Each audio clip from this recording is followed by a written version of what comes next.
আজকের ভিডিওটা যাদের অ্যালার্জি আছে এবং অ্যালার্জিতে কী, কী হয়, কী, কী হতে পারে সেটা নিয়ে আজকে আলোচনা করব। অনেকেরই দেখা যায় কারোর ডিমে অ্যালার্জি, কারোর কাঁকড়াতে অ্যালার্জি, কারোর চিংড়ি মাছে অ্যালার্জি। যাদের আগে থেকে অ্যাসমা আছে বা হাঁচির ধাত আছে বা কোনো ধুলোতে অ্যালার্জি বা ওই ডিম খেলে অ্যালার্জি, ওদের কি হয়, ওরা যখন ডিমটা খায়, কারো ধরো ডিমে অ্যালার্জি, সে ডিমটা খেলো। এবার ওই অ্যালার্জিটা কী করবে, আমাদের যে ইমিউনিটি পাওয়ারটা আছে সেটাকে কমিয়ে দেবে এবং আমাদের শরীরে যে মাস্ট সেলটা আছে, মাস্ট সেল বা মাস্ট কোষটা আছে ওটাকে ভেঙে দেয়। ওই মাস্ট সেল ভেঙে যাওয়ার ফলে ওখান থেকে একটা কেমিক্যাল নির্গত হয়।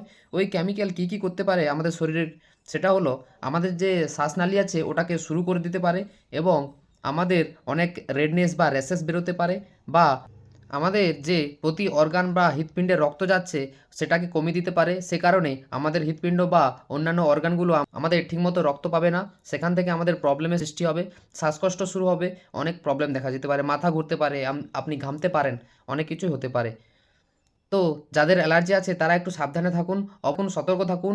অবশ্য যদি অ্যালার্জি রিঅ্যাকশন শুরু হয়, অল্প যদি হাঁচি হয়, খুব আপনারা কিন্তু ওয়েট করবেন যে আর আর কি হয় দেখি, আর কেউ দেখি, এরকম কিন্তু ওয়েট করবে না। এটা কিন্তু খুবই ডেঞ্জারাস।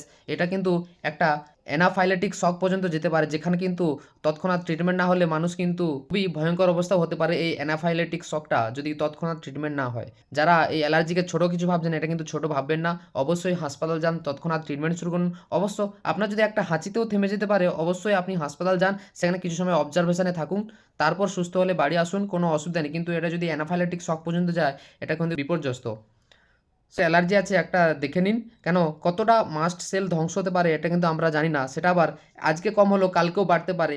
যাদের অ্যালার্জি আছে, অ্যালার্জি রিয়াকশান আছে, অবশ্যই হাসপাতাল যান, ট্রিটমেন্ট নিন। অ্যালার্জি শুরু হলে তো খাবার দাবার দেখে চিন্তে করুন, দেখে চিন্তে খাবেন, সাবধানে থাকুন, সতর্ক থাকুন।